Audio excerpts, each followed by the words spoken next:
जय श्री श्याम भक्तों, आज हम संतान सप्तमी की कथा का स्मरण करेंगे। भाद्रपद शुक्ल सप्तमी को संतान सप्तमी कहते हैं। यह व्रत स्त्रियां संतान प्राप्ति एवं संतान की सुरक्षा के लिए करती हैं। इस दिन स्त्री या पुरुष शिव पार्वती जी की पूजा करते हैं, कथा सुनते हैं। संतान सप्तमी का महिलाएं कड़ा या डोरा बनाकर पहनती हैं। संतान सप्तमी की कथा सुनने से बच्चों की रक्षा होती है, सुरक्षा होती है, इसलिए इस व्रत को करना चाहिए।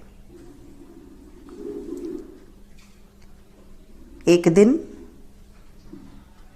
महाराज युधिष्ठिर ने भगवान श्री कृष्ण से कहा, हे प्रभु, कोई ऐसा उत्तम व्रत बतलाइए जिसके प्रभाव से मनुष्य के सारे सांसारिक क्लेश दूर होकर वे धनवान और पुत्रवान हो। यह सुन भगवान बोले, हे राजन, तुमने बड़ा उत्तम प्रश्न किया है। मैं तुमको एक पौराणिक कथा सुनाता हूं, ध्यान पूर्वक सुनो। एक समय लोमस ऋषि मथुरापुरी में वासुदेव देवकी के घर आए तो उनको उत्तम आसन पर बिठाकर उनका आदर सत्कार किया। तब मुनि ने प्रसन्न होकर उनके दुख का कारण पूछा। तब देवकी ने अपना दुख बताया तो लोमस ऋषि उनको कथा सुनाते हैं।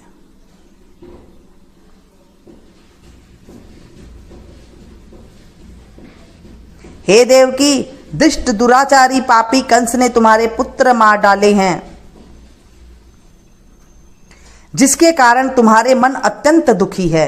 इसी प्रकार राजा नहुस की पत्नी को भी दुखी कर रहा है, किंतु उसमें संतान सप्तमी का व्रत किया, जिसके प्रताप से उसे संतान सुख प्राप्त हुआ।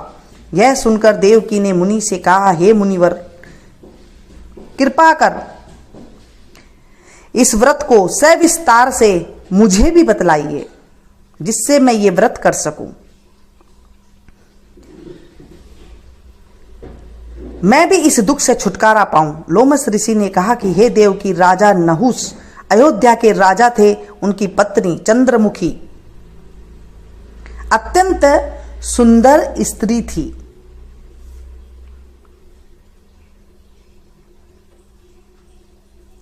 उसी नगर में विष्णुगुप्त नाम का एक ब्राह्मण रहता था।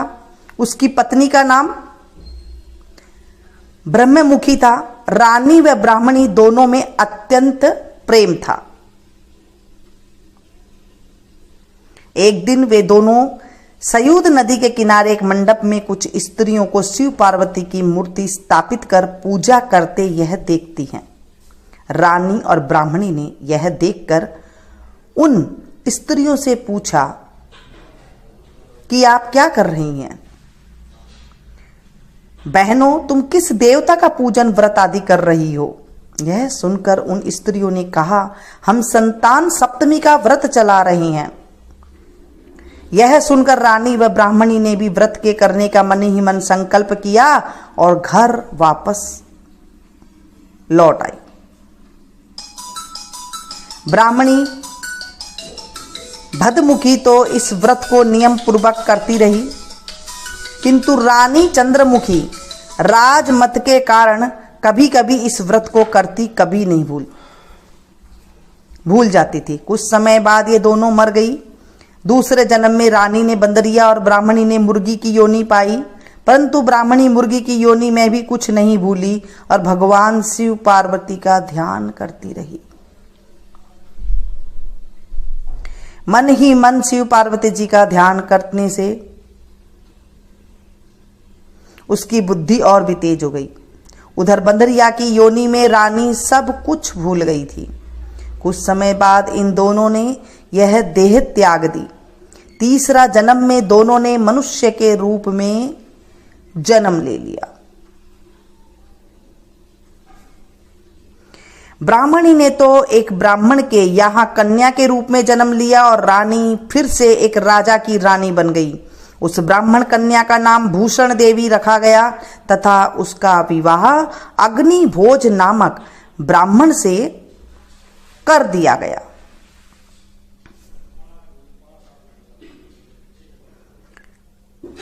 भूषण देवी के अति सुशील स्वभाव वाले 8 पुत्र पैदा हुए।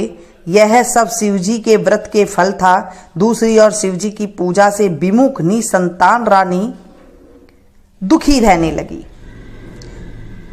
रानी व ब्राह्मणी में जो प्रेम पूर्व जन्म में था वह अभी भी बना रहा। रानी जब वृद्धावस्था को प्राप्त होने लगी तब उसके गंगा, बहरा और बुद्धिहीन अल्पायु वाला एक पुत्र पैदा हुआ। वह 9 वर्ष की आयु में ही संसार को छोड़कर चला गया। अभी तो रानी पुत्र शोक में बहुत दुखी हो व्याकुल रहने लगी। न जाने मेरे कौन से बुरे कर्म हैं। देव योग से भूषण देवी ब्राह्मणी रानी के यहां सब पुत्रों को लेकर पहुंची। रानी ब्राह्मणी के इस वैभव एवं 8 पुत्रों को देख उससे मन ही मन ईर्षा करने लगी कि इसके 8 पुत्र हैं, मेरे एक भी पुत्र नहीं है। जो एक पुत्र था वो भी भगवान को प्यारा हो गया। उस ब्राह्मणी ने रानी का दुख दूर करने के लिए अपने 8 पुत्रों को रानी के पास छोड़ दिया।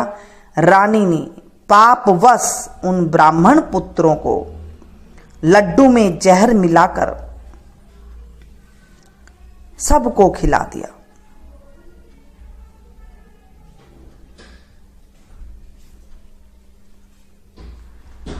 परंतु भगवान शिव की कृपा से एक भी पुत्र नहीं मरा। जब ब्राह्मणी भूषण देवी भगवान की पूजा सेवा से निवृत्त होकर आई तो रानी ने उससे कहा, मैंने तेरे पुत्रों को मारने के लिए लड्डू में जहर मिलाकर खिला दिया था, परंतु इनमें से एक भी नहीं मरा। तूने ऐसा कौन सा व्रत और दान पुण्य किया है जिसके कारण तेरे एक भी पुत्र नहीं मरे और तू नित्य नए सुख भोग रही है? इसका भेद मुझे निष्कपट होकर कहा। मैं तेरी बड़ी ऋणी रहूंगी।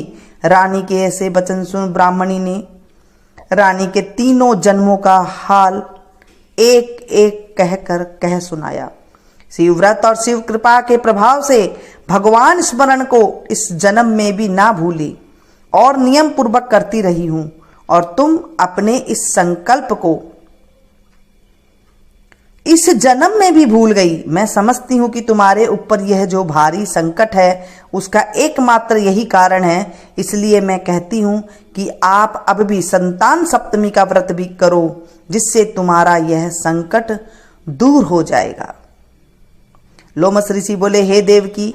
इतना सुन रानी ब्राह्मणी के चरणों में क्षमा याचना करने लगी और शिव पार्वती की अपार महिमा को गीत गाने लगी।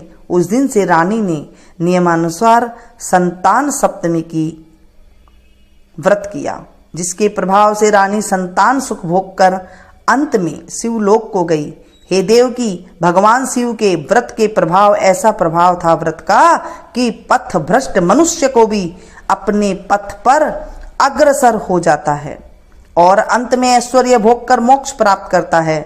इसलिए मैं तुमसे भी कहता हूं कि तुम भी इस व्रत को करने के अपना मन में दृढ़ संकल्प करो और तुमको भी संतान सुख इससे प्राप्त होगा।